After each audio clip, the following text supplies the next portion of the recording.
Petek 12. aprila je na Pedagoški fakulteti Univerze na Primorskem potekala konferenca Obrazi raznojezičnosti v evropskih izobraževalnih kontekstih. Vodja konference, izredna profesorica dr. Silva Bratož, je predstavila namen konference. Vsekakor najprej širše gledano seveda spodbujati večjezičnost in tako kot rečemo seveda danes tudi raznojezičnost oziroma v angleščini plurilingualizem na našem področju v kontekstu šolstva predvsem.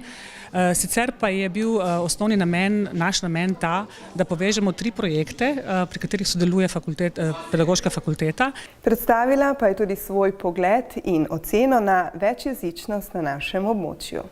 Ja, gledajte, to moram reči, da smo po eni strani lahko zelo zadovoljni, kajti ravno recimo študenti, ki prihajajo preko programa mobilnosti, nam povedo, da je to pravzaprav ena največjih prednosti, ki jih imamo na tem področju.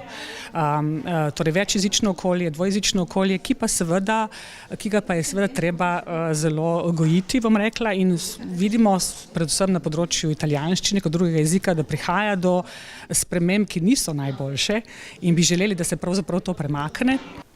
Vsaka konferenca pri udeležencih spodbudi določena pričakovanja.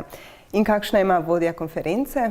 Ta dogodek je zbližal oziroma je združil vse ljudi z vseh možnih koncev in seveda od tega si veliko obetamo. Obetamo si veliko v bistvu razprav na to temo, da se med sabo v bistvu izmenjamo mnenja, vidimo, kako bi se dalo kakšno rešitev pravzaprav tudi nekako razviti. In tako da to je ravno bil tudi cilj, res združiti vse možne profile in najti neke skupne rešitve, kajti samo tako je moč najti nekaj res dobrega. Večjezičnost je pojav, s katerim se vsakodnevno srečujemo. Pomembno je, da ima svoje mesto tudi v znanstvenem svetu.